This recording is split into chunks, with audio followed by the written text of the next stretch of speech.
Okay, got it. Ready?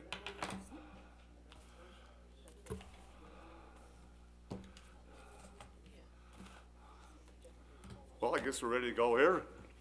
Call the order for the meeting. Pledge allegiance. Pledge allegiance to the flag of the United States of America and to the republic which it stands, one nation, under God, indivisible, with liberty and justice for all.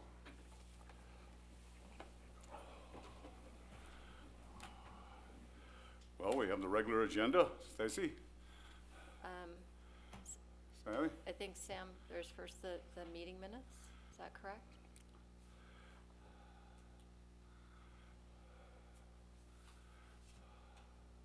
Agenda item 1, I believe, is the... Item 1, we have to approval of the meetings of December 11th. Move approval of the meeting. Got a motion? I second it. All those in favor? Aye. Aye. Okay, Okay. Are you ready for agenda item number 2? we're ready for item number 2. Okay, thank you, Chairman, members of the board. Tonight we have Mountainside case number 2210 MS. The address is 6215 East Hidden Canyon Road. Applicant tonight is the architect, Mr. Victor City, who you've met before. The owner, Mr. Tim Nemeth. One thing you'll see is we've actually looked at a couple of cases in this area. This is sort of a little hot spot of development in Carefree at the moment. As you can see, it's located in the Carefree Foothills subdivision off of Hidden Canyon Road. As we look further at the property, once again, in this development area, another site with mostly steep slopes. This has a couple of drainage channels as well. Similar to others that we had looked at recently, this subdivision does have defined building envelopes on the plat, but we also have to look at the town's building envelope. Being the rural 70 zoning district, the setbacks, as you can see, are 60 feet front and rear, 30 on the sides. And as we go into the presentation a little bit more, we'll talk about some of the other development standards. Also somewhat unique to this property, as you can see the utility easement to the south, I would call it the southwest, and that plays into part of the request for tonight's Mountainside approval. Again, just sort of looking at the site itself in terms of its slope analysis. Hopefully you can see the development itself, the building envelope as well. Half the area of the property where it's the buildable location is in about the less than 19% slope range, although still I would say there really isn't much of a level area on this property. Most of the slope of this property you can see are more than 20%, and basically in the building envelope again itself, you know, you've got over 70% of that building area in slopes that are mountainside. With that said, we look at our development standards again being rural 70. The lot coverage, which is anything under a solid roof, as we know, is 13% maximum. The proposed development here is 6.3%. The maximum amount of disturbed area is 39 in this zoning district, and this development proposes 20.7%. And as we know, that includes anything that's built on the property. As I mentioned, the setbacks, it does comply as well as with the approved plat map. An important measurement that we look at in Mountainside is the cumulative height. That is within the allowable 40-foot permitted height, just under 29 feet. This again is as you looked at in your package, a lot of the renderings and elevations, again, this is sort of another low profile home that we've seen before, very contextual to Carefree in the area. Its basic overall height from finished floor is 17 feet, which is in which we typically allow 24 feet. The grading and drainage standards have been met in the zoning ordinance in terms of directing water around the property and to not impact the historical drainage patterns of, or how water comes into the lot and leaves the lot. as well as the cut-to-fill ratio requirements have been met of not exceeding fill versus cut. Lastly, this is served by Carefree Water and Liberty Utilities. Liberty Utilities being the sewer service. Again, this is we'll talk a little in just a moment in the next slide about that importance and the additional approval needed for revegetation. So as the Development Review Board, you do look at this property based on environmentally sensitive features. Steep slopes is one of them, protected plants is another. This lot has both. It does have the drainage channels, although not as significant in terms of washes that we've seen on other properties in Carefree. The applicant is looking for a wall height waiver. We've been seeing this a lot lately on these steeply sloping properties. The upside of having a wall that exceeds the maximum of typically 7 feet is that it creates less disturbance. Otherwise, we would look at terraced walls. So based on how some of the landscaping is worked, the orientation of these walls, it's for you to consider if a couple of feet taller wall is in the best interest of this development. The other thing that you are looking at is the utility corridor. Usually we ask for the zoning ordinance requires that utilities run underneath or adjacent to the driveway disturbance. In this case, the tie-in as you saw on the previous slides, the tie-in to the sewer is on the southern side of the property. So it doesn't, they are looking to install the sewer line that will traverse the property versus going underneath the driveway. To do so, that requires revegetation.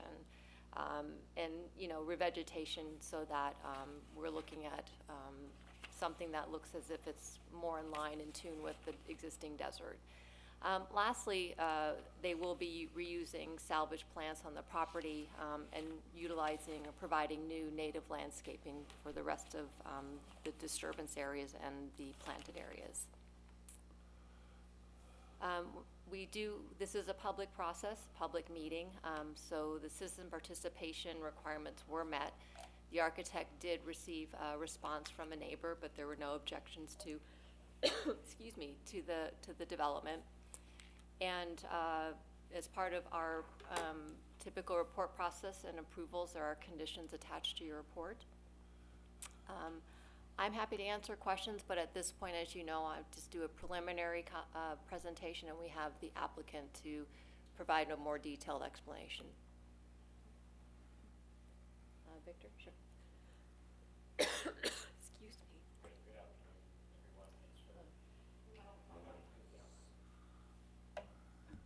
Okay, I think that's better. Now get it up a little bit higher. A little higher? Okay. Yeah. Great. You think it's hot over there. It's even hotter in the hot seat over here.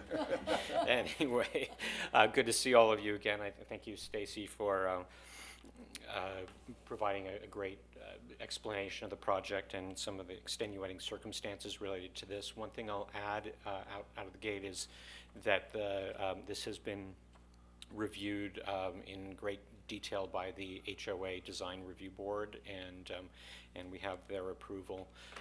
And that's in this particular HOA, it's quite a process. So I think we were able to make a number of changes so that it would be more amenable to the review board there.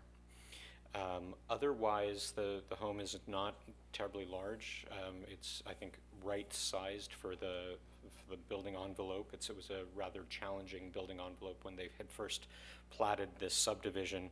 I think some of these building envelopes were somewhat arbitrarily located, and so it's up to us then to find a way to make it all work.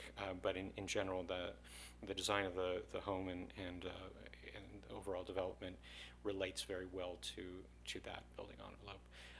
I'm here to answer questions if any of you have any, and yeah, sure, that would be great. I think those are always easy to refer to. The HOA requires something of a southwestern look, and so you see, especially from the more public sides of the house, the top 3 images are what the typical driver along Hidden Canyon Drive would see. Some of the other views really would be seen by the coyote and quail, but not much more. But still, the HOA is, requires us to respond to their requirements from every angle. But any questions or comments? Which wall is it that's you're asking the variance for? Sure, thank you for asking. In the view from the southwest on the right, upper right side of what's visible now, it's kind of hidden behind the tree, but it's that where Stacy's cursor is, and it's just barely higher than the requirement. It's only in that one corner, and then there's another location just adjacent to it. A few on these kind of pedestals that we have bookending the pool. You can those are just slightly higher than the 7-foot requirement, and you can also see them in that particular viewpoint. What is the height of those? I can. Yeah, it looks like 9'9", and 9'1". So in the highest one is on the right in that upper view. Stacy, can you zoom in maybe a little bit more to the view from south? Yeah, that's perfect. And on the right, you see this kind of pedestal with cacti on it to the right of the pool, and that's the 9'9". So that's the tallest instance of that, and we felt that that was important. It gave. I use the word bookend to the pool, and that's what it does visually. And because it's such a small area, it doesn't have this enormous presence. So, yeah. No, my only comment looking along the site is it's an excellent placement, and it's a challenging site, and it looks like it's going to work out quite nicely. Great, thank you. You know, what was interestingly a factor as well was to try to design this so that we wouldn't need the pool fence, and so because the pool fence is never the most attractive part of a view, and it also I think hinders the relationship between the home, the pool, and the surrounding desert. So we were able to do that with the higher wall there. Yeah. Incidentally, I know that's not a specific consideration of the committee, but it's something I think that I might point out. Thank you.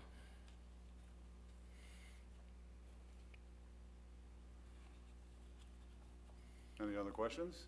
I have a question for Stacy. Under conditions for approval.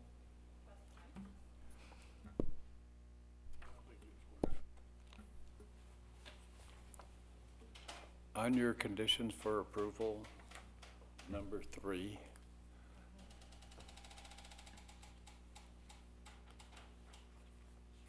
Okay. I don't understand the second to the last sentence. No wall shall extend more than 6 inches above the top of a retaining wall.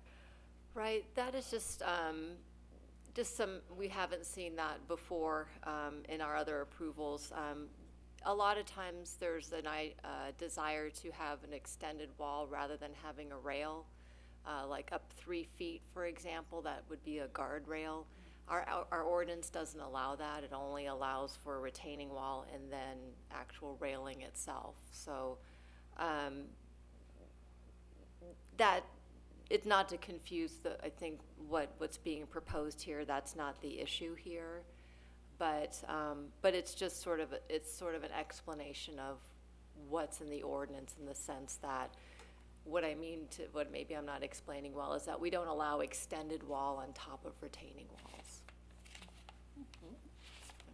What would be an example of that? I don't even understand what you're talking about. Well, for example, I'm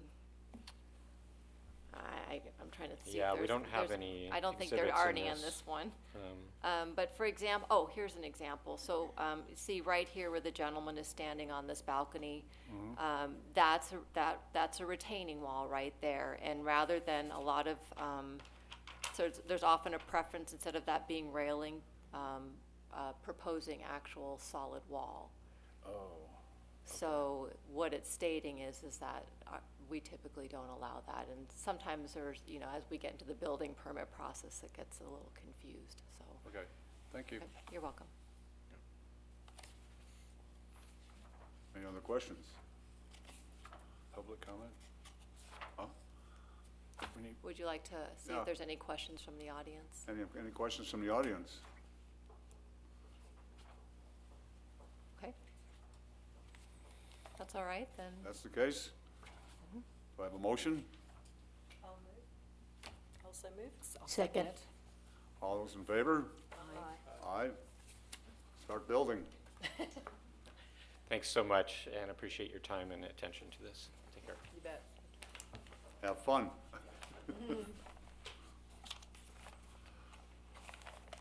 Sam, are we going to announce the iPads, or are we good? We're good, okay. This is a Development Review Board meeting, but I did just want to let you all know to take a look at the General Plan Update webpage in terms of, we have a updated schedule calendar. We've got great turnout from our 60-day review draft, and we're just taking this additional time to get the draft right and the comments incorporated. So that's why we're not having that, obviously, that discussion tonight, but please go and check those new dates. So do we adjourn this meeting and go into the next one? You do, but the next one is Economic Development Yeah, Advisory right. Board. So yes, We- so that's all the announcements I have. We don't have anything else on this meeting? No. Have a motion? Also move. Second. All those in favor of adjourning? Aye. Aye.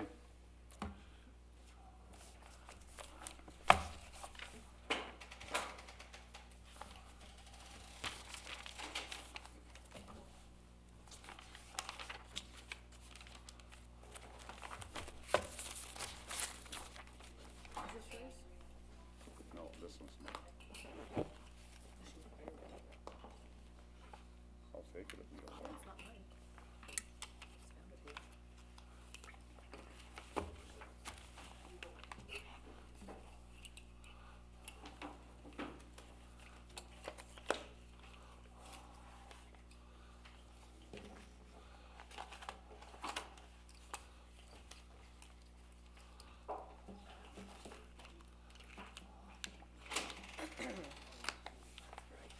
It's really bright when it comes in every time.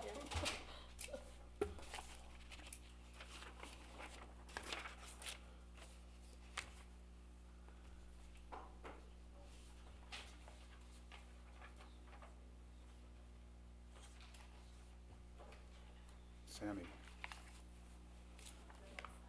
Yeah.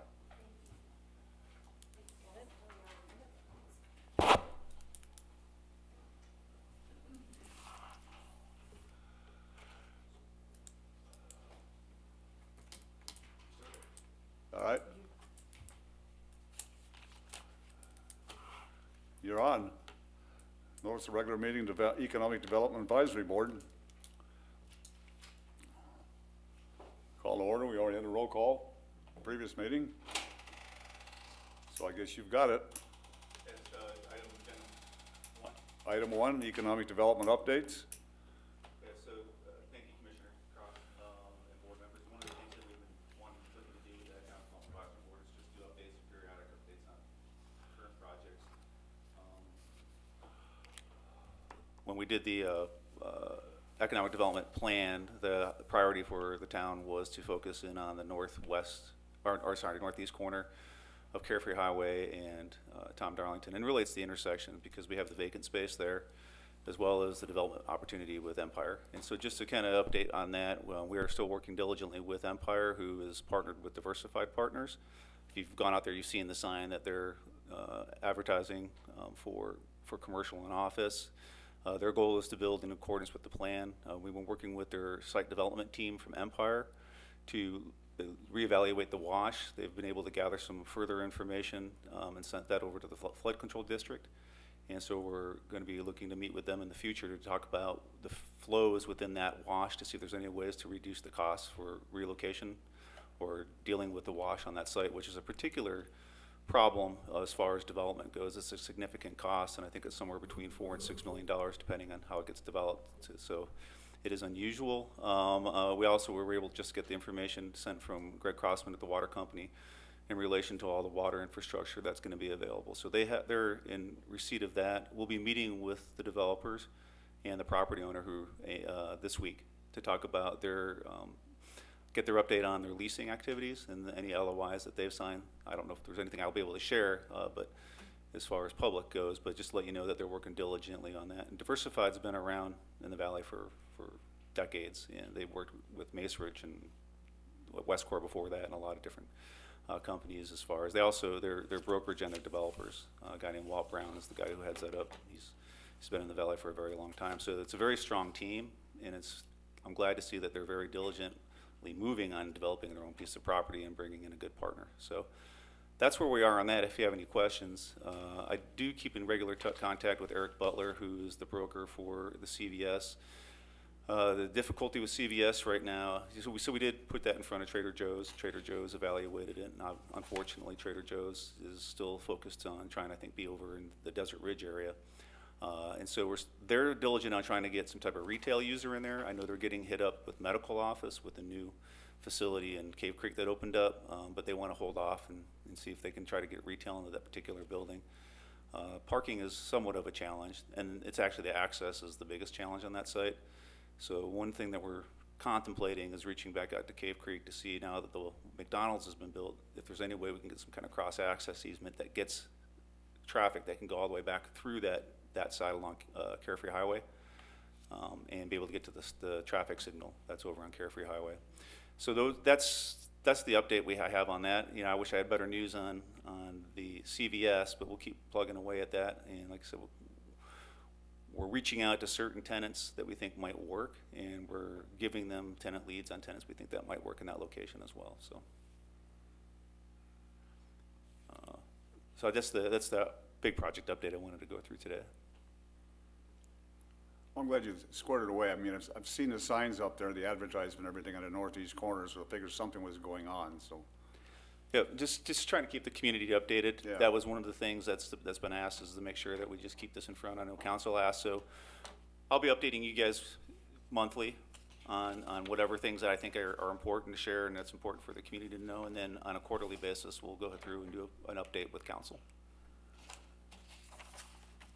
It's a good time for you guys to ask questions, or if you have thoughts or ideas. I mean, that's really what it's about. That's what this group's about. I'll present to you, but if there's opportunity for exchange, Well, it's nice to have a little bit of an update anyway. Yep. That's Yeah, Steve, you and I talked a little bit about it, but I had said at that particular CVS, I hope we're recruiting, people we think would be good for us and help with the retail tax and things of that nature. And we talked like a Total Wine or something like that. I think that we should, whatever you can do to recruit that. Yep. So Total Wine, Bevmo, the other one that's new in the market is Trevor's.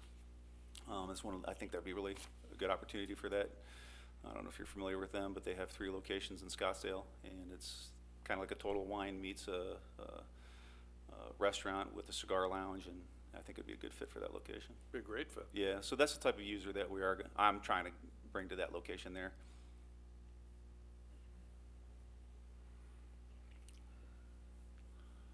So that's what, agenda item number 1? Yep. You still got the floor. Are you gonna talk about the other 3 items that were listed? That were listed in your memo there, site yeah. plan, circulation, parking, planning, and event and activity updates? Yes. So I think it got mixed up with the update. So the signage and circulation update is that we're currently in the stakeholder process for signage, and we just had our first stakeholder meeting with the new revised stakeholder group and with Kimley Horn. And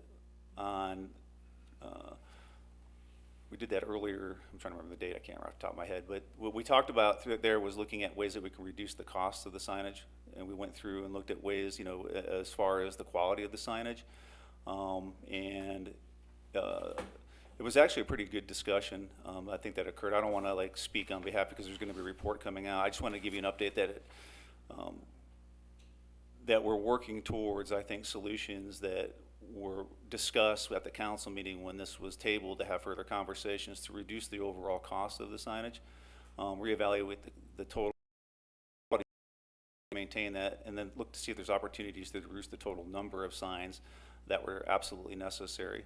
I think some of the key conversations that I took out of it were, looking at ways to utilize signage today in areas that aren't going to be changing over time, and some of that focus was in and around where we already have on Wampum Way and Carefree Drive, we already have the gateways, and so really trying to build upon what's already existing. There's also some conversation in and around circulation and, the future of circulation, how things may change and that may impact signage, and looking at putting that type of signage off for the future as we have these types of conversations. And, I'm trying to recapitulate, pretty much that's kind of where we're at right now. Kimberly Horn's going to come back with comments that they received and put together a phased option for what they feel is going to be the signage plan. And so my guess is they're going to probably, the original number came in for the phase one at like $500,000. One good question that came out of it was looking at the overall budget that's assigned or that we have for signage.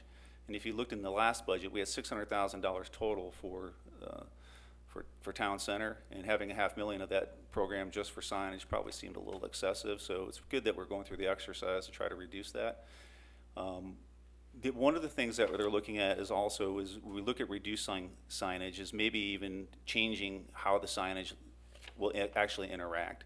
One of the comments that was brought up was the larger gateway signs that had, said it was more descriptive about restaurants and retail, and then it kind of led you to another sign that said restaurants and retail. Is that maybe it might be a little redundant and a little bit more cost effective to just have something that recognizes that you've reached the town center, and then when you come into the town center, then you have things that direct you directly into the town center as far as wayfinding goes, and then looking at the wayfinding strategy once you get inside the town.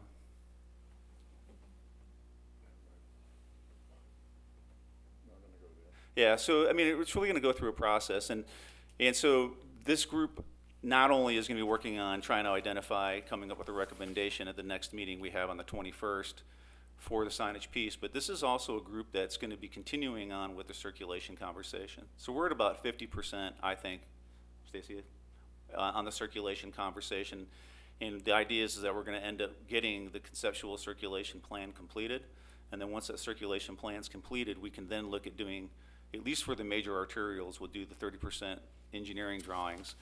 And the reason for doing that is that as we start looking at development of the infill sites, most of them are along Cave Creek Road, that we can start asking the developers and saying, look, as part of the development concepts, you'll be contributing towards that infrastructure. So that's why it's important to get that and start setting the tone that as we look to how this is going to be paid for, that developers who build are going to be building, whether we go with a multi-use pathway or additional sidewalks or however that comes together, that, in most communities, they have that clearly defined. And so that's one of the things that we don't really clearly have defined as far as what a developer obligation is. So remind me, the circulation and parking planning incorporate sidewalks as well as streets? So circulation and parking will incorporate sidewalks, streets, any kind of multi-use, anything that's going to do multimodal transportation. As this is a pedestrian environment, it's really, we really need to be thoughtful about how cars and pedestrians interact, how we get people from cars into the town center as quickly as possible, and then on their foot as quickly as possible into where they want to go, as well as in that process be able to let them explore and find things, but offer up a quality environment. And then it's also going to deal with parking, and parking is another issue that we have and we don't have. I mean, we don't have a quantity problem, but I know it's just an accessibility issue of knowing where the parking is.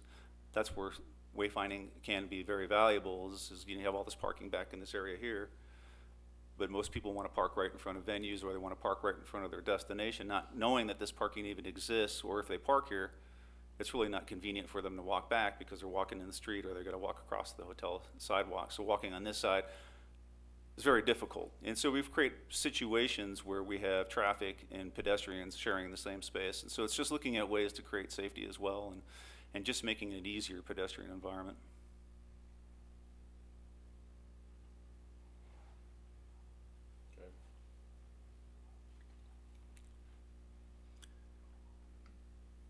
So that's it for the updates for. Yeah, I guess, listening in for the first time on this, my reaction is that we're kind of putting the cart before the horse. We're assuming we're gonna have traffic and all these people here. What's gonna bring them here? You know, what's our destination? I hear destination and we're this and that, but I don't know, Yeah. is it the gardens? Yeah, Because so that's probably the only thing we've got that would be a true destination, not a restaurant or a little shop. I guess that's what I'm thinking. Yeah, Commissioner Johnson, I'm gonna go into a deep dive on the town center. I just wanted to share a few tidbits of updates with the first part of the conversation, so. Well, there's no question we need total evaluation of sidewalks and pedestrian walkways. You pointed out the one right out here, for example, and some of the others. So, but we've been discussing this before, so I'm assuming that's part of the whole plan. Yeah, and what I want to do is give you an update on the process and where we're at. So, Yeah. you know, I think it's moving. The conversation's moving well. I'm glad we have the stakeholder group. It's got about 20 members. It's extremely diverse. As part of when they did the meeting, there was a site tour that was done by Kinley Horn, and they walked a lot of especially the newer stakeholders, to get them familiarized with what they were looking at and the types of things that have been conversed in the past. And then included in that will also be our property owners, as well as some businesses. So it's just trying to making sure that, you know, people who make investments in the community also have the opportunity to be able to participate in the discussion.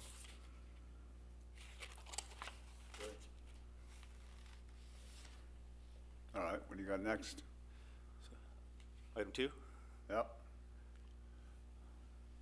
What is item 2? Follow-up discussion regarding revenue forecast and economic opportunity. Thanks. So item 2, the follow-up to the forecast. Yeah. Yeah, and this is, last month, Commissioner Burns provided an update or a revenue and expenditure update, and looking at a forecast for revenues and expenditures as being the background and backbone for how we're going to look at economic development, as well as we start looking at budgeting for, for this any year or any given year. And so we start looking at our budgeting. It's very important, I think, to have that background information, because we talk about this gap all the time. You know, it's good that we try to, put numbers to that and put some thought to that as well as talking through those particular opportunities. I think that as we went through that presentation, we had some opportunities for questions, but I just wanted to open the floor back up to see if there was any further comments or questions that you had as part of that conversation, and open the floor back up.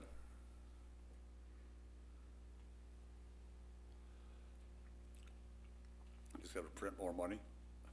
Yeah, we're not the federal government. We don't have the printing press in the basement.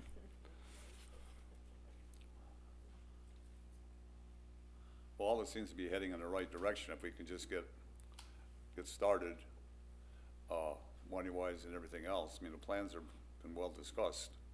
Yep. So I think this is more questions on Peter's presentation. If there's any additional thoughts that anybody wanted to provide, I just wanted to open the floor back up. All good? No? Perfect. All right. We're moving on to I think where everybody wants to talk about, which is the town center update. So moving to that, Commissioner Burns and I had asked that I kind of take a step back and walk through some of the stuff we've discussed in the past, and I think it's good to do this periodically anyhow, but particularly since we have some newer council or commissioners that are on the board, so it's always good to do that. And then we also get new folks from the community who participate or just want to get interested and updated on what's happening, and it's always good to just walk through that. Carefree was originally created as a master plan community for all intents and purposes. It started out with the original plat, Carefree plat, and then as well as the next one was Carefree 2. And if you look through those declarations and you look through the mapping, you can see that the town center originally was to include both of these triangle areas, and both of them have kind of a unique distinction as how they were defined, with the southern triangle, the one we call town center, being really focused in around retail and commercial, and then that northern triangle really being based around multifamily and entertainment. and hospitality. So, I mean, anything from trailer parks to hotels, motels, bowling alleys, miniature golf. I mean, those are the things that they kind of saw on that side. They had a whole laundry list of things that were allowable as far as uses, and to be intermixed in total as the area looking more like a high, I'm saying high density, like a medium density. We'll call it high density for this area, mixed use, residential, and commercial core. Now, obviously, things are what they are, and they developed the way they developed, and so more of the multifamily developed on that side. There are some things that were motels that are now apartments. Even the condos across here were really originally associated with where Savannah is now, with the resort. So they built those as overflow, and over time those became condos. So it's a big part of, you know, when we start looking at the town center, and I put the little star on there because I wanted you to recognize that's where Town Hall is, and obviously that's where the first building in Carefree was built. It was the original sales office, and you know, every developer knows that the best thing to do is hold on to the best piece, and there you are right in the middle of town center.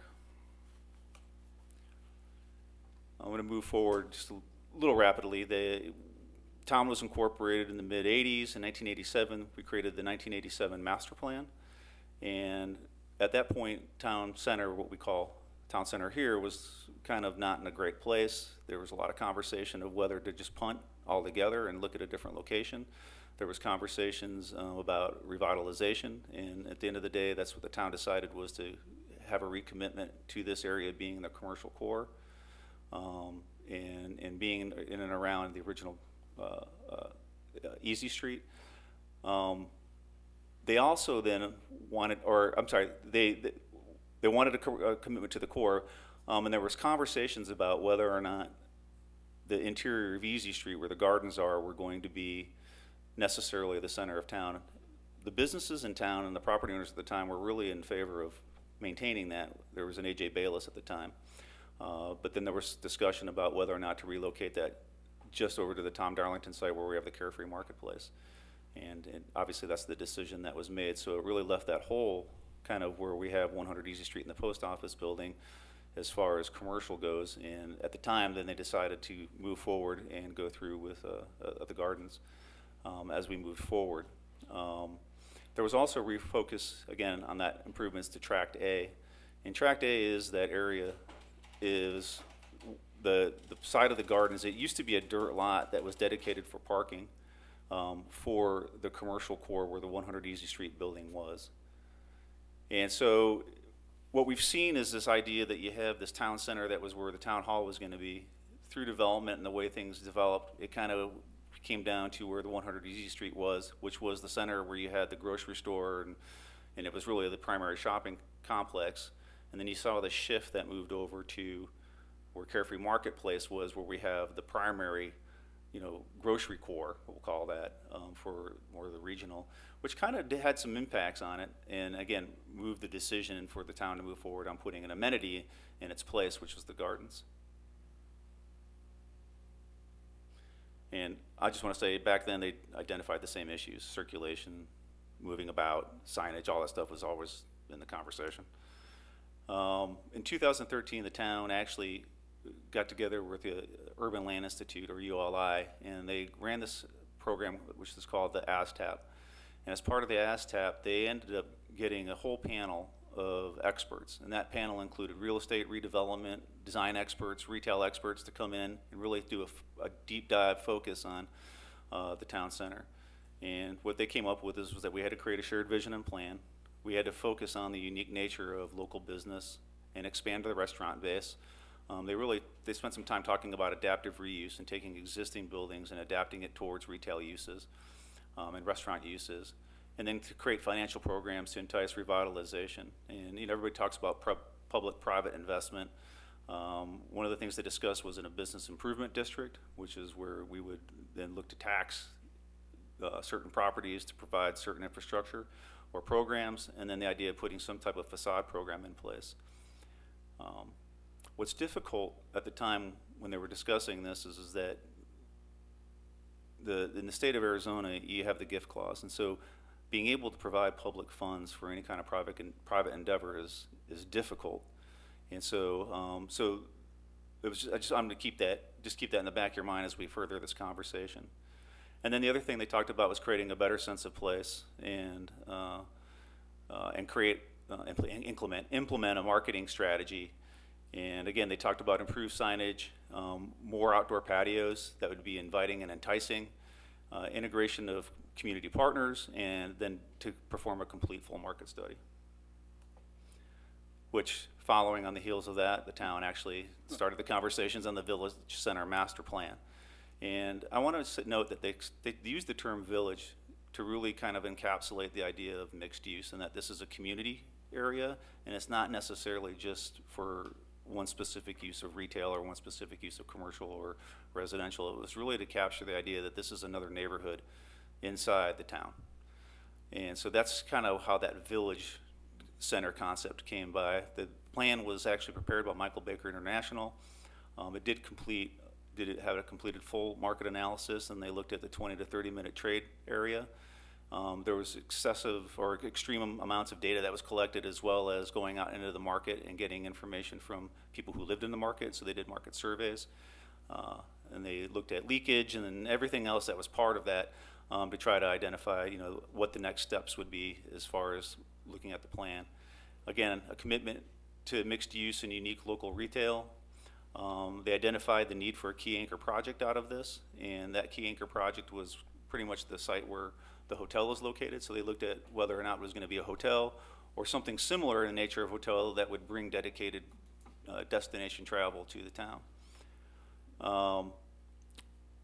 Again, this plan involved extensive process. It was an extensive process. It took input from multiple stakeholders, from property owners to residents to businesses, even people external to the community were involved as far as being able to provide input on this plan. And as they went through the further analysis, it confirmed many of the issues that were in the ASTAP review. And again, the next step they started to take was outlining more detailed specificity to what redevelopment or revitalization could look like by specifically looking at going by from building to building. They looked at 100 Easy Street, they looked at the town hall site, they looked at Los Portales, they looked at Spanish Village and a bunch of other different locations, and started putting some more detail as to what could possibly happen as far as revitalization or what it could look like. They created a vision that was part of this. Then it went down to objectives, which I call objectives for success, that outlined kind of how to accomplish this vision. And then from that, there was a comprehensive implementation matrix that was created. And this was done in about 2015. And so most of the things that you see that we're working on or doing, and again, some of the planning initiatives that are started come directly out of this implementation matrix from this specific plan. No, Steve Prokopek did not create this plan. I just want to make that clear. I have a question or comment question. So basically, we've taken some of these ideas, as you just said, segued them into where we are now, but what really came out of this 10 years ago, 9 years ago, the hotel? Did anything else come out of their plan? Yeah. So a lot of things are coming out of that plan, and so if the plan was completed about 2015, 2016, I wasn't here. I know they started working on some of the things as far as cleaning up the gardens. They were working on some of the initial steps as far as events and activities. I think the big focus that came out of the plan was focused around marketing and trying to just bring people here. And so, you had the Pumpkin Festival, you were working on the Christmas Festival, and there were other things that the town was trying to do. Kind of like let's produce something and people will come, and then that will be our way of being able to bring people into the town center. And then right as I was starting, right before that, Stacy had hired Kimley Horn to work on some of the more infrastructural pieces as far as the signage goes. And then when I came around, started looking at it and said, kind of to the point of, well, the future may be looking different as we start looking at circulation, because that's another thing that was part of that, and looking at parking, how that would impact the signage. So it does kind of fit hand in glove, and how we put that together. So I would say the hotel is a big part of the infrastructure piece that was built. I mean, I don't think anybody ever anticipated that was going to occur so quickly, but it has. And so I would say that, a lot of things have started to really snowball, not just because of that, but from a lot of the things that we've been able to do. So if you look at what's going on over at Athens, revitalization of that particular building there. We're looking at the revitalization of 100 Easy Street. It's slowly starting to happen. We're seeing new investment, with grinding gears, and now with the expansion of Black Mountain. So it's starting to come together. We're starting to see those pieces, and we're really looking at some other stuff, and I'll get into some more detail about that. But just wanted to go through that. We from the village center plan, one of the things that, did I answer your question? Yeah. Okay. From the village center master plan, one of the things that was really missing, and it was really begging to be, was a redevelopment plan. And we start talking again about the idea of redevelopment, where we're going to buy and sell properties, or we're going to redevelop a town site, or we're going to do a facade program or public-private partnerships and all that. Again, you functionally can't do that stuff unless you have a redevelopment area. And in the redevelopment area process that we went through, basically was to just take this existing plan without really screwing around with it, because it had so much upfront public involvement. It would be unfair to unilaterally just wave the magic wand and take away everything, all that good work that was done by all those stakeholders. And so all we did was add in the elements of the redevelopment plan that are required by state law that went into this. And then we updated some of the obvious things, like instead of saying we were looking for a key, we have the hotel. So,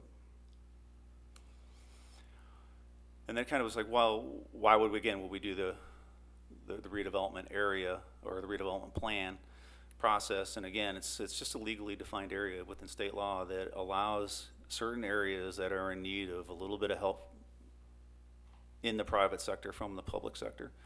And that's really what it works out to. It kind of started out of housing, but a lot of communities are using it for commercial development, since most of their town centers and downtowns are dominated by commercial, and the commercial is what's causing a lot of the blight as well. So that's what we're really focused on.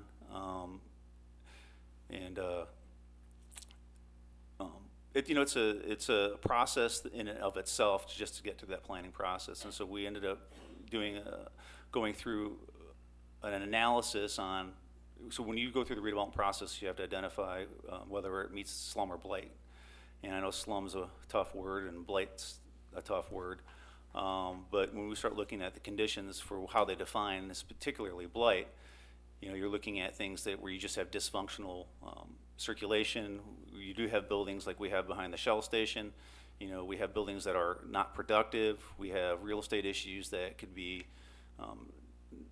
prohibitive for properties being able to develop, or for us being able to maybe redevelop some specific places. And so we start looking at the culmination of all of that. That's how you can put the pieces together of whether or not you meet the test of a redevelopment area.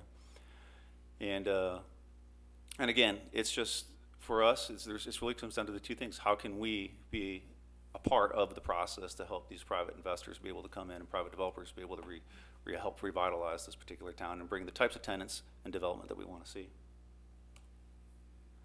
And this is the vision statement that was created. And with anything, when you go through a process that's public, nothing's going to be specific. And so we try to take the best that we possibly can from all the data and information that we have that's throughout the plan, to figure out ways that as we move forward and we put processes in place to help further vet what it is we're trying to accomplish. But I think it's very clear that, I think for most people, that what we're looking at is a town center that is unique with locally owned shops. We're not really trying to recreate the wheel here. We want to be unique in the marketplace, and not over-intensify the area, but build it around something that is appealing and attractive to not only the residents, but is appealing and attractive to visitors. And we look at the visitors as defined in two different buckets. One is going to be the people who live in the area, the greater Phoenix area, or within this marketplace, 20 to 30 minutes, that can make this a regular part of their routine of coming to Carefree. And then we have destination, people traveling around, coming and staying at Savannah, people that are staying in the area and bringing them to Carefree for the first time.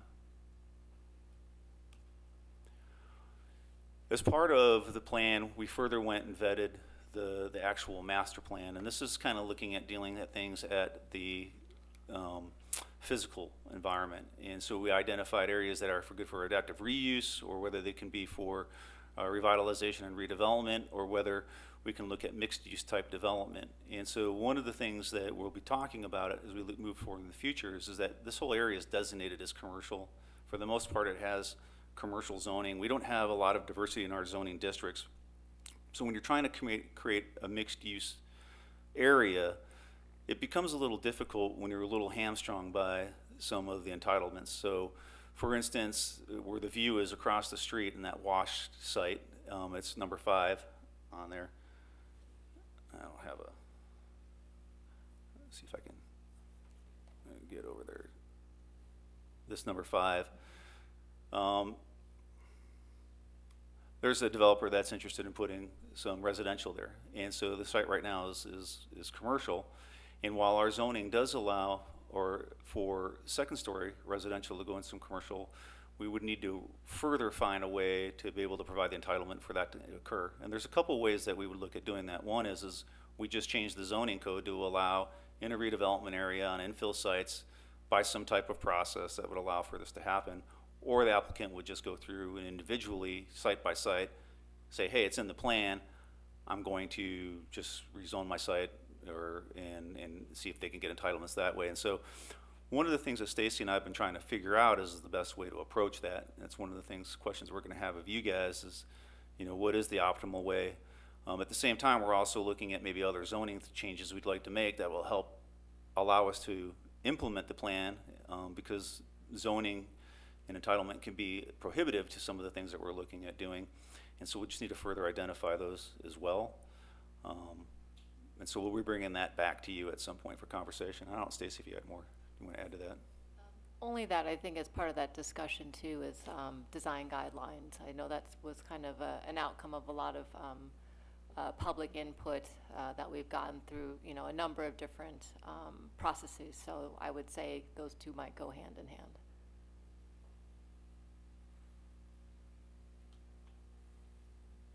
Any questions at this point? On your number 5 site, are all of the, I guess, rose-colored building structures that you have there part of this developer's plan, or just where number 5 is? Just where the number 5 is, yeah. So the other ones are the vacant parcels or parcels where we're looking at potentially, looking at some type of redevelopment. Is there a wash through there? There is. Yeah, it's deep. Yeah, so the commercial viability of that land is pretty limited, and having continuation of the residential in an area, that's off Easy Street probably makes a little bit of sense. But again, it's just making sure that they have the right entitlement to do it. Or is this at the Blue Sky stage or farther along than Blue Sky? It's actually a little bit further along. The property was purchased by a guy named Scott Whalen, local resident. He owns Carefree Flats over here. He just remodeled those. And so he actually came in and presented, I believe at either a P&Z or a council meeting, his vision of the plan. And his idea was that he wanted to start looking at being able to get community input and seeing what the community members thought about what he's trying to accomplish here.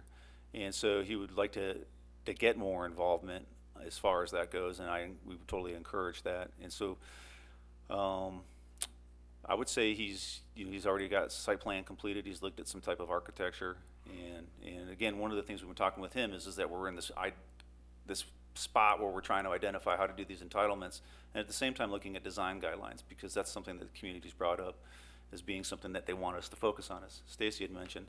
And so are there opportunities to take an actual living and breathing project and be able to implement those things? As he's seeking zoning, we can seek better design, or we can seek the things that we'd like to see as far as infrastructure and offsites go. I think there's opportunities for that to occur. Remind me, do we have an enumeration of, I know when we were discussing the redevelopment plan, we talked about zoning changes or zoning modifications. Not zoning changes particular property, but changing the code to accommodate various things. Do we have an enumeration of what those issues might be? And do we have an example of design?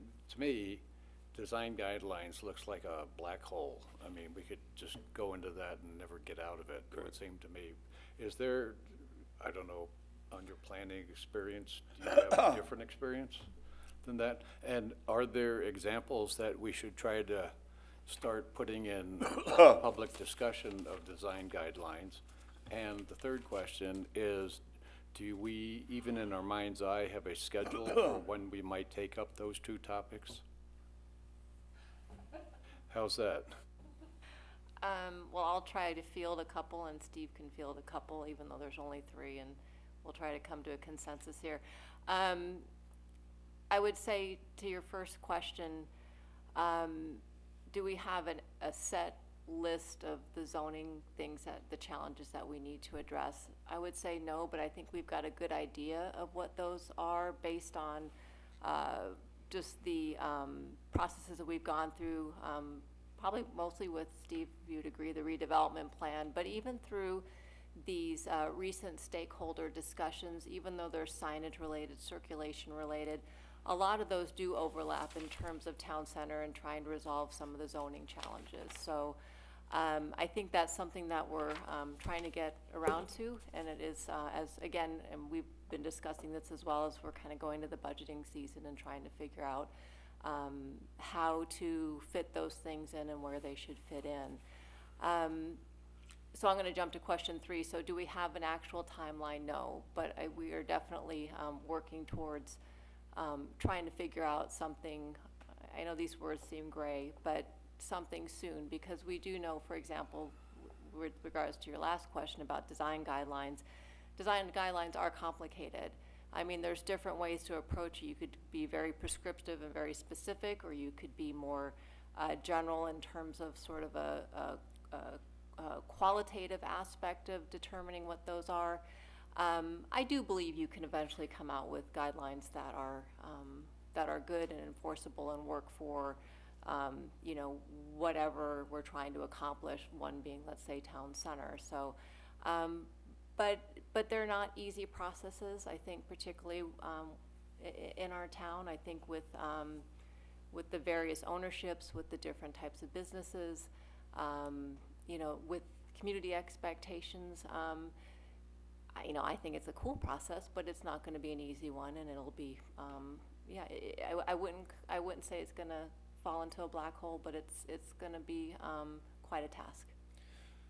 One of the other issues that we're dealing with when it comes to zoning code is actually some of the enforcement. And for instance, you know, we have a lot of non-conforming uses in some of these spaces. So if somebody pulls a business license and they say they're going to be a retail business, and they just end up storing their stuff there, you know, and they should have gotten a special use permit and should have been a storage space, you know, or try to at least go for that. And so it's not just one, there's multiple areas. And so we're going to start looking at how the zoning code, and this is a little trickier, but when we start defining, like, you know, what's seasonal use, you know, what is retail, what is commercial, you know, does somebody have to be on premises, you know, or can you just say, store your stuff there and say, well, I'm going to be by appointment only, and there's no POS machine, there's nothing in there. It's just, you know, I think there's things that we just need to address. And so we'll probably be bringing that back at one of these sessions, probably hopefully that list within the next few months, because that's important. But I think we're still identifying some of the problems and some of the challenges that we're going to have to overcome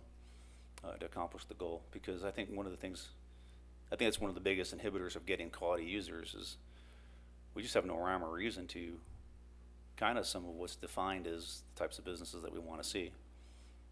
And then how do we enforce that? How do we make it happen? You know, how do we force a property owner to make sure that their tenants are in line with the code? That's another, or is there even any responsibility on their end? So I'm actually part of a group called Arizona Downtowns, and we meet periodically. We actually just met last Friday, and I'm getting the zoning code or the design guidelines from multiple communities who have done this specifically for their downtowns, like Gilbert's Heritage District.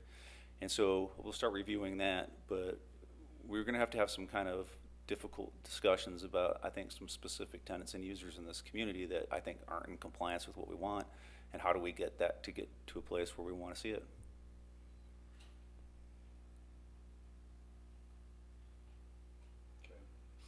And then, you know, we can probably kind of stick on the plan. One of the things you can see is that K, that's the town hall site. I'm actively also working on putting together a draft RFP, and the draft RFP is really just going to be the basis for having the conversation, starting the conversation on the town center. I'm also, just talked to Gary, I'm going to get approval to get the appraisal completed so we know what kind of value we're talking about out of that particular site. As you can see on this map, it takes out Sunshine Way. Anything that we do as far as an RFP goes is going to take out Sunshine Way because as part of the plan, we talked about reducing the number of entry points into town. Sunshine Way being between K and L.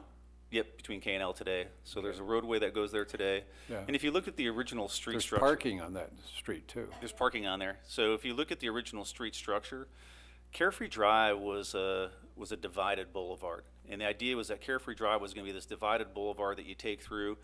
It went around the sundial, and then it came back out and did a Y on Sunshine Way and Carefree Drive. That was kind of the scheme if you go back and you look at the original aerials and documents. And as soon as economic opportunity came to build a shopping center in the middle of town, and the shopping center said, I need more land, they punted on that, and Carefree Drive kind of became what it is, and it's halfway functional. Through our conversation with the stakeholder group, I thought it was pretty nice that we kind of came to the conclusion that Wampum Way and Carefree Drive, where the two gateways exist, are going to be the primary entrances, at least for the near future, that people have a focus on. And so Carefree Drive it'll still be an entryway. We're going to focus our resources on those locations there. But taking Sunshine Way out, so we're looking at ways to minimize that. And then, they're also looking at some areas that for adaptive reuse, whether it be Los Portales. The plan actually called out in Los Portales for a single floor, kind of clearing that out, just utilizing the ground floor, creating more square footage that's usable there. It was just an idea that they had thought out. So those are the kinds of the things that we'll start looking at as we talk to these property owners. I am working with 100 Easy Street M, which is the post office building, and they're in process on going through revitalization. They put the lights up. They've taken some of the ugly stuff off the top.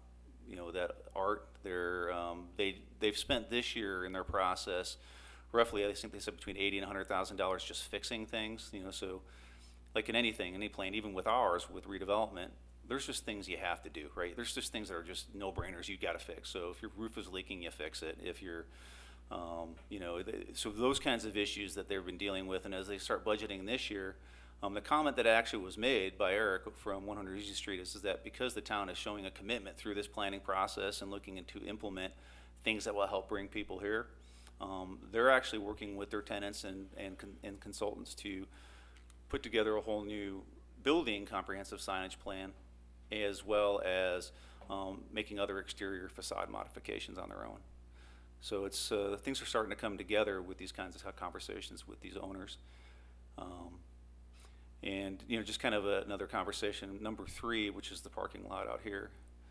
That's another location that I'll be working on as far as parking as well as revitalization. So the town actually is part and parcel to an agreement that overlays on top of this parking lot because we own this property here. So all the property owners around here share that parking lot for their ordinance allotted parking, or a portion thereof of their ordinance allotted parking. So we'll be utilizing that agreement to hold the manager, who's the owner of 11 Sundial over here, accountable for being able to making sure that that agreement's adhered to. And that agreement clearly calls for making sure that this is striped for 106 parking spaces, clean asphalt, proper lighting, and so, I always get a little worried about, as far as liability goes, people walking around there in the dark at night on loose rock, and clearly you can't park 106 cars out there without the striping, so.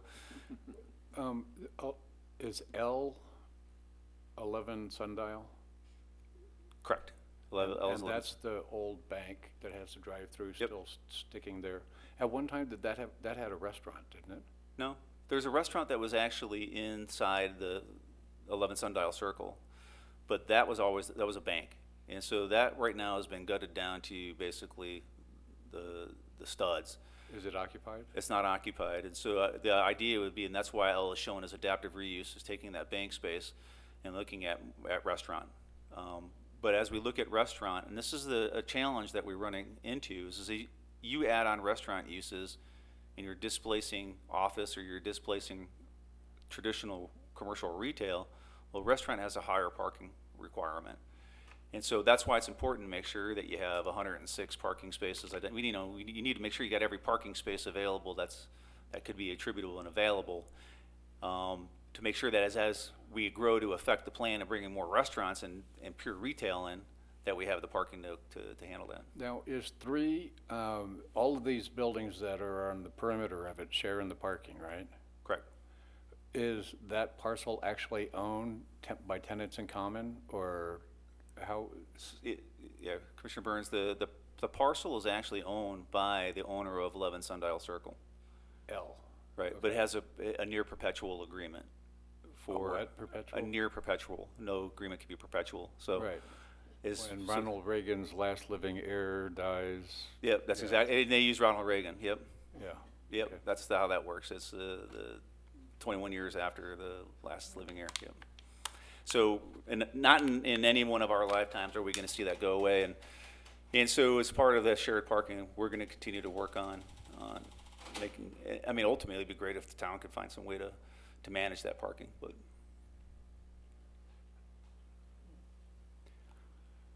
So, any other questions? Well, there's obviously a lot that's going on yet, so we still need some further discussion, and Yeah, this is the physical stuff here, but I just want to kind of go through as our approach to the whole plan. You know, the way that we approach it here is we look at it from four places: product development, the position, the promotion, and the value proposition. Again, when you have a vision that's created by a community, you got to always find ways to further define what that vision is going to look like. And so that's why, as we walk through each one of these processes, we try to include stakeholders, we try to include additional input to make sure that we agree to what that vision is going to kind of look like, and then we kind of make decisions where we get consensus, and then we can give leadership the opportunity to make decisions that fit along with what this vision looks like. And we start looking at our product development. First of all, we need to make this place easy to find. I think we've all can safely say that anybody who drives there on Tom Darlington, that a low percentage of people who drive on there know this place exists. And so how do we change that? And how do we make us a little bit more, and then, again, it comes to the product. There's things that we're gonna have to do, as we look at our product to make sure that we're a pedestrian environment. And there's things that we're gonna wanna do. And so we'll just continue having that conversation. But we know that we wanna be pedestrian friendly, and we need pedestrian friendly infrastructure. We know that there's certain things that are completely contrary to that. For instance, when you come off the crosswalk over by Sticks Cigar Lounge, you walk into nothing. There's no sidewalk that connects to it, so you're missing like 15 to 20 feet. Just obvious things like that we need to start. And so we start looking at fixing the obvious in the product. For instance, making sure that our landscape looks nice. We just redid the landscape all along Easy Street and town-owned property that was just sitting there with dirt and little rock and little black sticks sticking up doing nothing. Those are the things that we just know that we're gonna do. And then as we start to look at the things that we really wanna do, we'll continue to have conversations such as the circulation stakeholder group. We need to make sure that we have adequate parking. We talked about that. And then it's our private side. How do we work together cooperatively as much as we possibly can with private property owners to get the types of development, the types of character, and the types of tenants that we want to see. And then, look at events and activities. We took a focus on events and activities coming out of this plan, and it was the primary focus was bringing marketing and that. It doesn't mean we don't do that. We need to do that as part and parcel to what that total overall product looks like. And so when we start looking at our events and activities, it's kind of goes back to the plan. How do we cooperate with our local partners? Desert Foothills Theater is a great example. We bring them in for 2 weeks. They do their children's show. And it's just great to be able to provide a little bit of diversity. It brings families into town that maybe don't necessarily come to the town of Carefree. Get some, so, and then we build it around community-based events. We just added on Sanderson Saturdays this year, which is actually something that helps out each Saturday to have some kind of entertainment between 1 and 3 o'clock. And that way, people are walking through experiencing Carefree. It's not just going through the gardens, but it's the overall experience of sights and sounds. And, making sure that we, as far as a product, that the gardens are to bring them here, but the gardens are to get them into the businesses. And so, part of the product we built was the visitor center, for example. Instead of having a storage room, people can go to a visitor center and then see all the cool things and businesses that are on Carefree.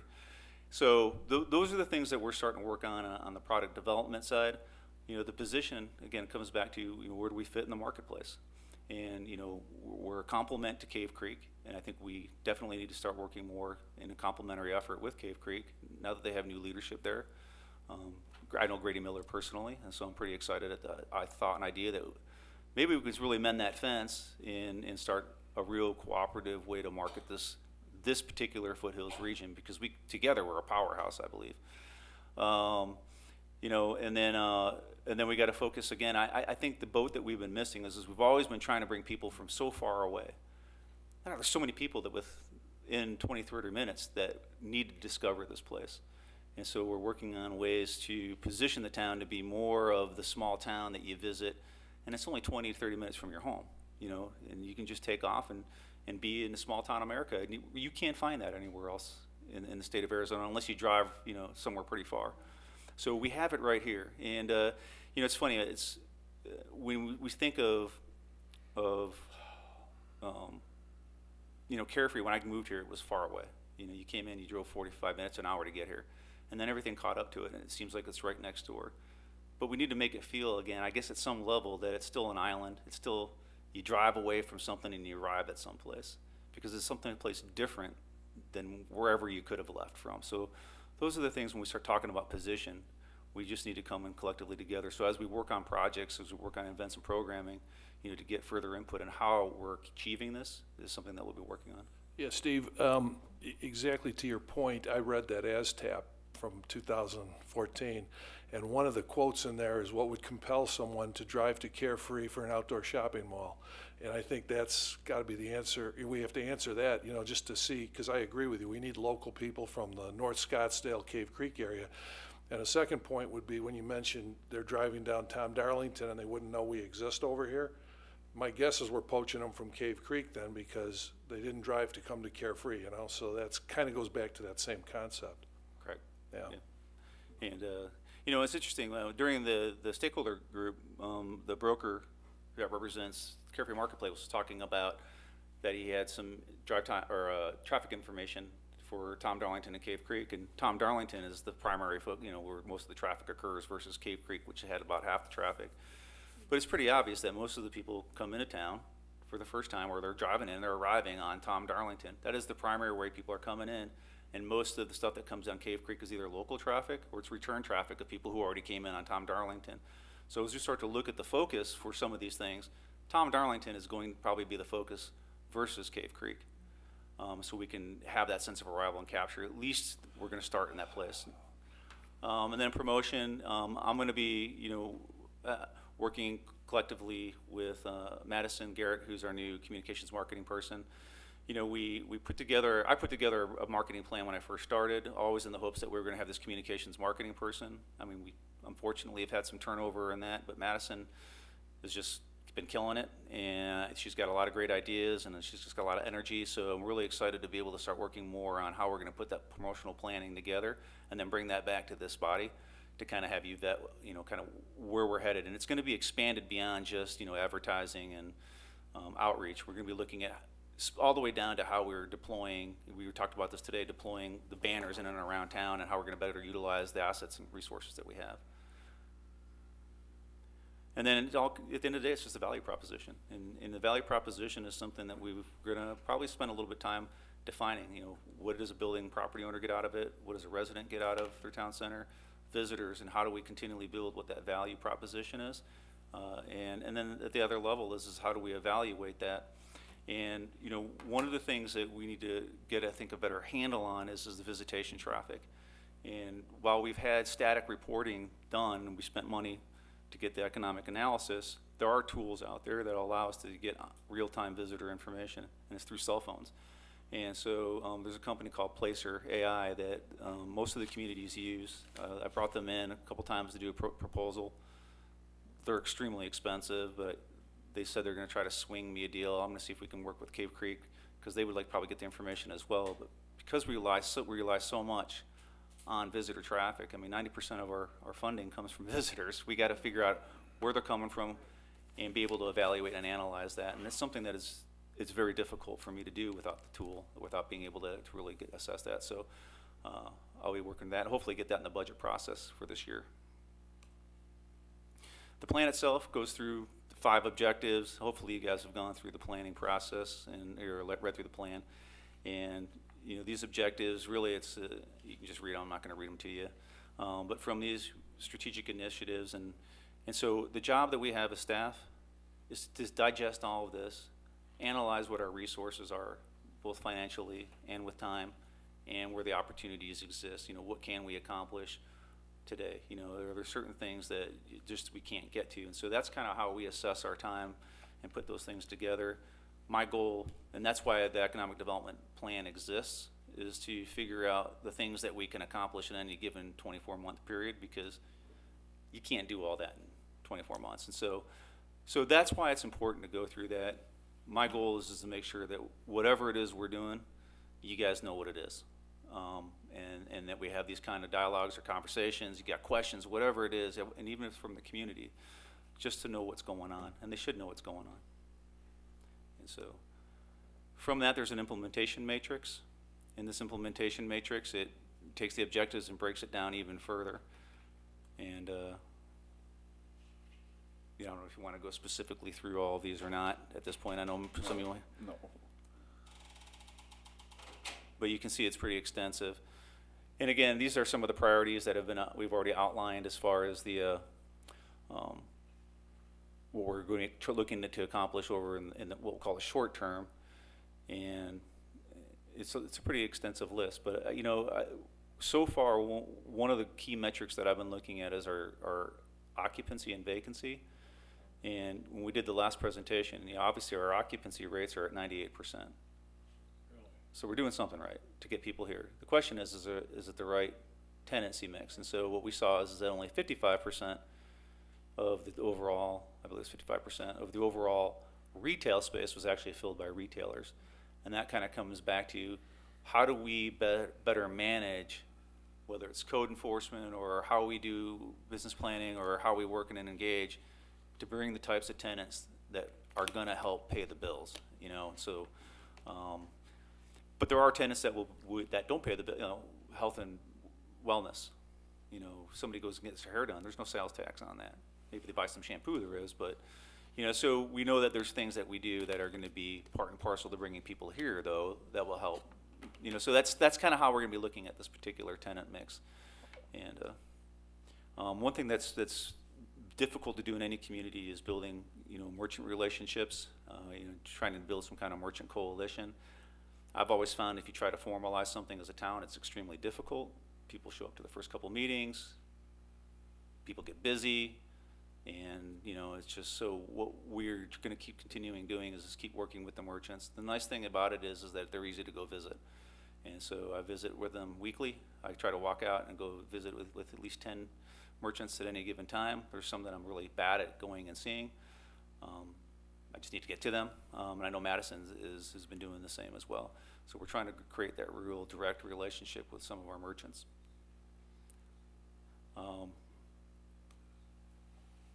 You know, we kind of talked through a lot of the status already here. You can kind of see. Yeah. Yeah, but I got some pictures here. One of the things that we're focused on right now is the stuff behind the Shell station. And these are some of the pictures that were taken. I actually am working closely with our code enforcement and with the fire department, with the fire marshal. We did have the APS meters pulled because it's just a dangerous situation out there. These buildings are not occupiable at this point. For all intents and purposes, they've been abandoned for the last 2 years.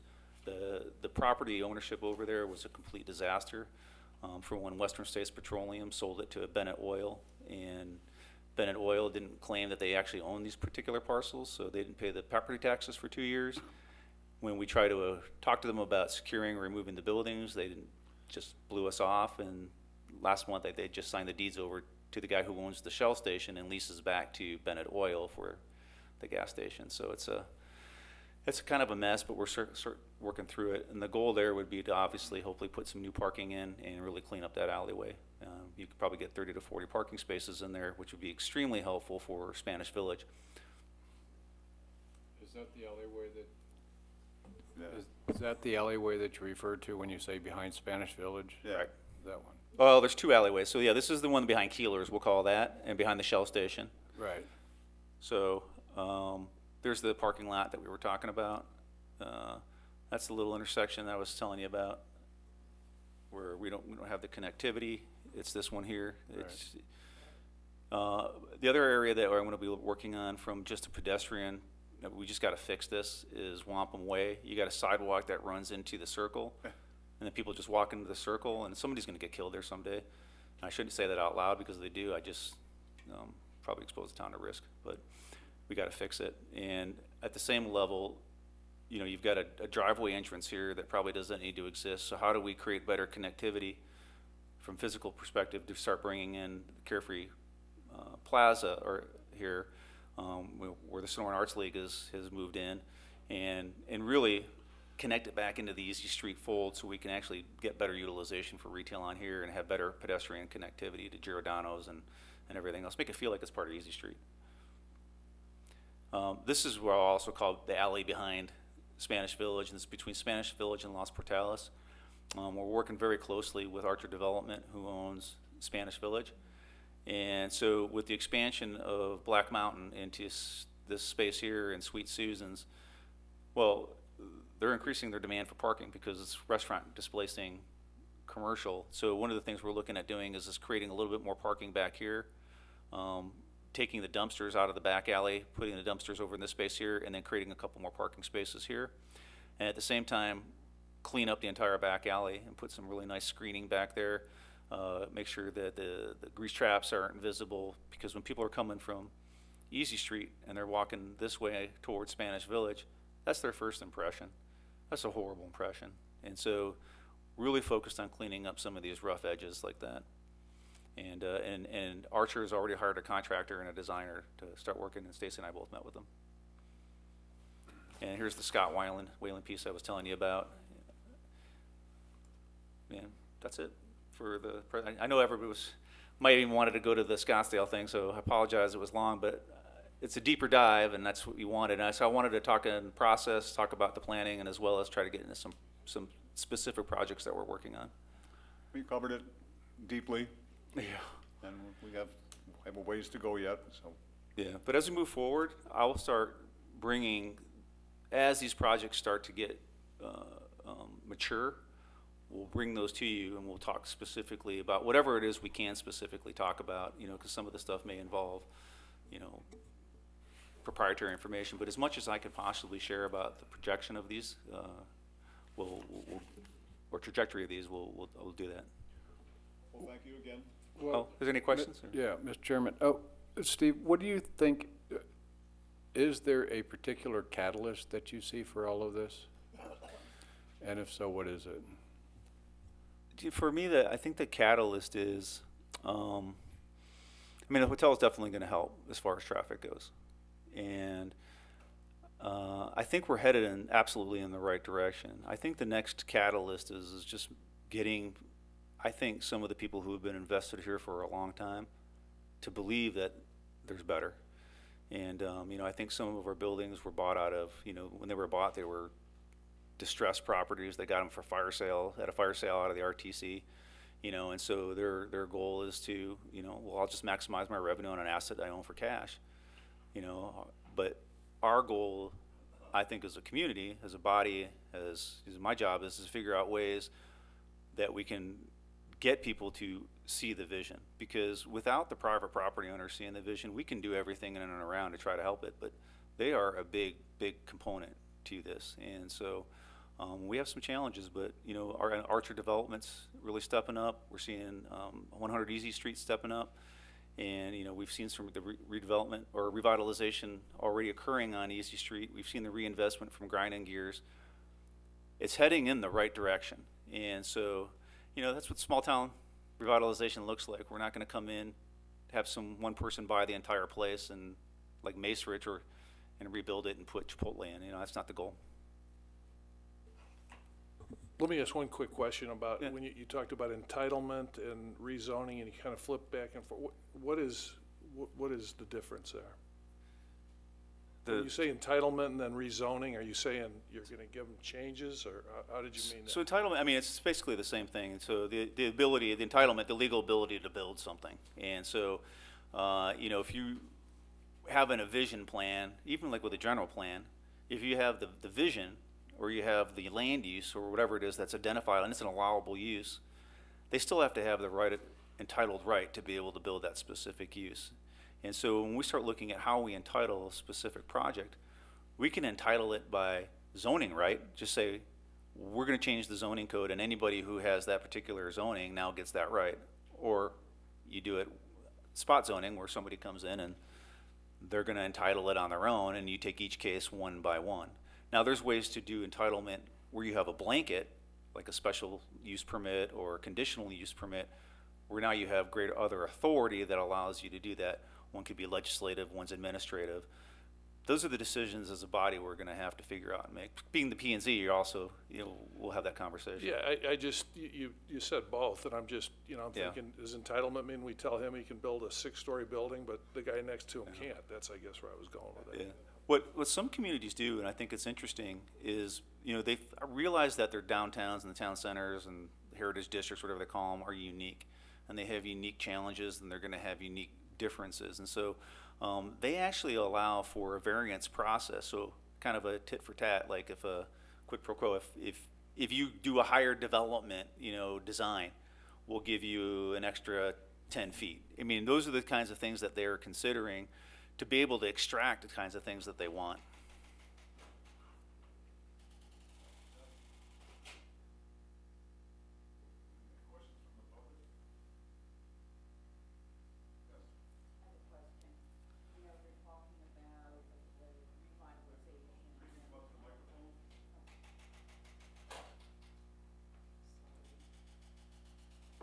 When you were talking about, 11 years ago, you had consultants come in, then 9 years ago, you had other consultants and who came. So in 11 years, you haven't really accomplished a lot. But the biggest problem, having been involved in the small town revitalization back east, is unless you get the stores in, you're not gonna revitalize the town. It's like that movie Field of Dreams, build it and they will come. You can't really advertise because you don't have a great retail mix. You need to get it in, you need to, if you could get, Poison Pen to come up here from Old Town. You need to get the stores first before you do anything. To do all marketing and everything for 2 blocks, what are you bringing people for? You have to have a very strong retail. So I think you have to focus on the retail, build that up, and then everything naturally will come from it. So that's my comment. And I do have, and I'm almost going to ask another question back, because I know you were, you were involved in retail. One of the challenges that we have is that a lot of our retail is based on month-to-month. It's a month-to-month lease, and there's no common area maintenance, and there's no money that gets put in by the developer, so all the money has to come in at risk from a shop owner.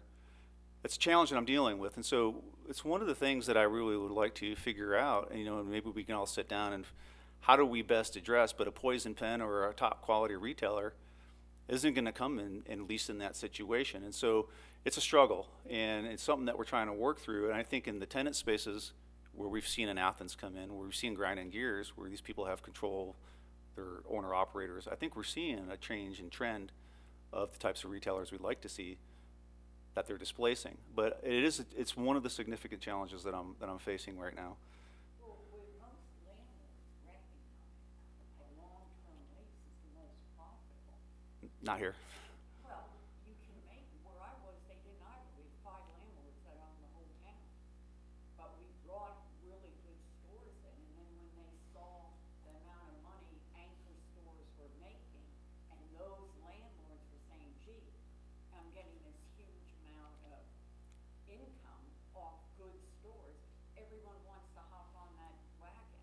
So the way you turn it around is getting those spaces. You've got one of the best places, the tea room. Here, that's your anchor. You can build from that. But it's working with the landlords. The landlords have to feel you're on their side. So that's always the hardest thing to do. But if they don't, if you have an that's a problem. You gotta find a way to solve it. You're not gonna solve the town's problems unless you have good, strong, long-term retail. So it can be done. I've done it, so I know it can be done. Why do you, Think about it. why do you say we have an adversarial relationship with our landlords? Not with all of them. I'm saying with Los Portales, you have an adversarial relationship. He's your biggest landlord in town. You don't want that kind of relationship. Yeah, I don't know if I describe it as adversarial. I mean, It's not friendly and cozy, and he's the one that has the 30-day tenants. You know, that's a big building to have filled with cheap tenants, and it cheapens the town. yeah. Well, I'll give you an example. I mean, so I've reached out to that landlord several times to offer up the opportunity to do a public-private partnership. Work cooperatively together on fixing up some of the alleyway issues, looking at ways that we can address some of the specific needs. My last interaction with the landlord was specifically say, look, since I've been here, you've never had a greater level of occupancy of tenants. Put a little bit, just help them out, fix the lights, do something. So I don't know if it's an adversarial approach. At some point, it's just when you have, I think, a landlord that is specifically set and has been operating this way for the last 20 plus years, that's a lot to change. And I don't know if there's necessarily a will or a desire for that landlord to change a business model where he gets profit. And so and I don't have any disdain or dislike for the landlords in any case in this town. I mean, look, they bought buildings, they were operating businesses as well. It's just that at some point, those things are working against the greater vision of what we're trying to accomplish. And so, you know, I think it's one of those things as we work together as a community and having these types of dialogues, I think it's important. But we don't do it where we throw somebody under the bus. We do it in the spirit of cooperation. So I appreciate you bringing it up and answering my question, because this is the kind of dialogue that that needs to occur. Without good stores, Yeah. your town won't recover. I mean, good stores, good restaurants, that's the best way. 80% of the shopping is done by women. You know, they like to come, they like to shop, they like to have lunch, like to wander around. It's the perfect town for that. It's just getting them a retail mix that they'll spend a day here. Yeah, but if I might add, one thing that we've noticed recently that I would say has been a success, and I think it kind of speaks to what you're talking about, is Spanish Village. Spanish Village had a buyer come in. He revitalized the property. He worked with really getting an interesting group of tenants. He got Keelers to come. He created his own sign package. So, you know, you have a property owner who is, and I think in response to that, the town has tried to work with him, gave him some rights to certain signage, helped him kind of work to try to find Spanish Village. So it was kind of a nice working relationship. We're hoping to develop that with other property owners. For example, 100 Easy Street, we're right there now. Right. You've got a high-end retailer Right. who's invested in the town. She brings in big names. So Right, when right. she does, Right. you know, trunk show, whatever, she gets the people Right. who want shopping here. But your problem is they're going to her. They're not circling around. So Well- it's a way of, you know, you've got the tea room, the loving room, storyteller. So if you can keep pushing that type of high-end, the Right. town's perfect for it. It's Right. just walking down. But high-end businesses want to go into nice locations. I think it's kind of a, I don't want to call it a catch-22, but I think somehow they have to work together, that if you want the interesting uses and restaurants, you know, there has to be an investment by property owners as well as an investment by the town, which I think, whether you agree or disagree with it, signage, connections of sidewalks. I mean, sometimes it's big things, sometimes it is small things. But a lot of high-end retailers like to create their own image, their own space. And they will, most landlords, if you have a chance of getting a good retailer in, will give you back on the leasehold improvements. Yeah, which is so what I have. got to work with the landowners, for sure, right, It's gotta be absolutely. that everyone has a reasonable that they see long-range profits. Because I'll tell you right now, we are missing out on quality retailers coming in because they're not finding the real estate that they want. And that is the challenge. And so, you know, like we just had Merle Norman, and I was looking at all kinds of different location spaces, and they're gonna be sharing space now with somebody else over at Mariachi Plaza. And so, you know, whether you call them quality or not, it's still a step in the right direction. And so, you know, so we're looking at ways to accomplish that. But I'll tell you right now, we are losing and missing out on some good tenants because, and I've sent those tenants over. I'll give them the phone number. They either walk in and walk out, or they're not interested in that business model. And so it is a struggle. And Every problem has a solution, as my father told me my whole life. When I was 2 years old. Yep. We go to him and say, oh, but he'd go, find the solution. Yeah. So if there is one and it's good retail, Yeah. you can find it, just making it happen. so, yeah. And so part of it is, what can we control, right? We can control our own destiny on our town hall site. We can control the destiny of partners who are willing to work with us, and those are the things that we're going to focus on. Like I say, we're limited on resources and time, so where we can focus, we're going to be focusing on that, and we'll continue to try to forge those relationships with some of these property owners that have different interests. But you know, we can't burn too much cycle on not being able to focus on the things that are going to be positive. So, yep. Thanks.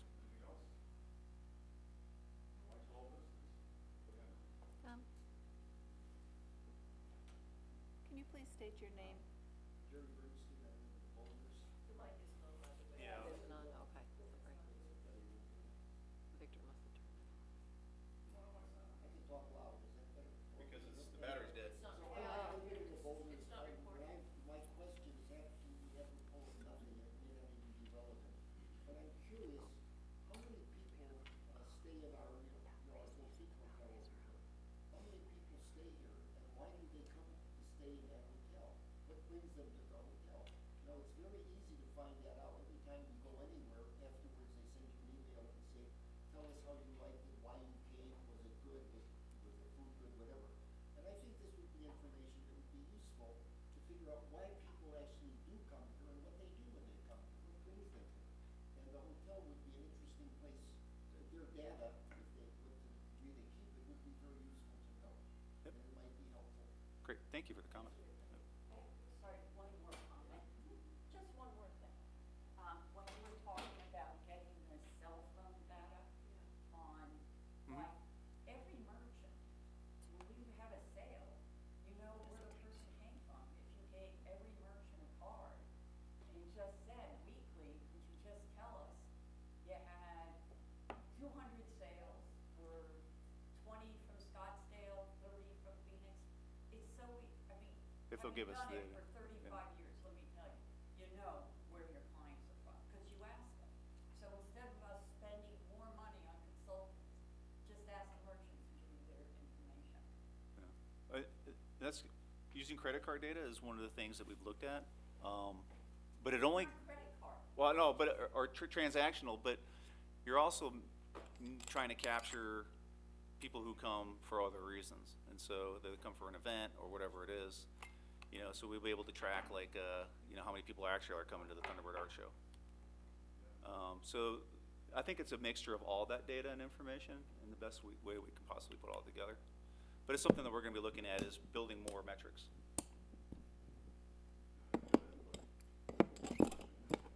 Does anybody want to repeat themselves Yeah. for the record?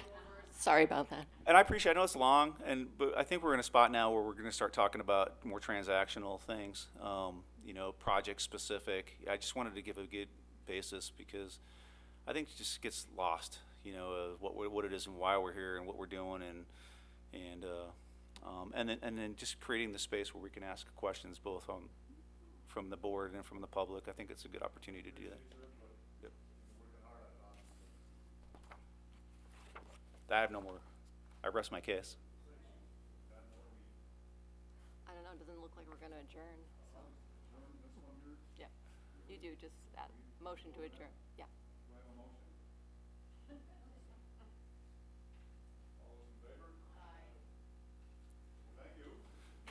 Thank you.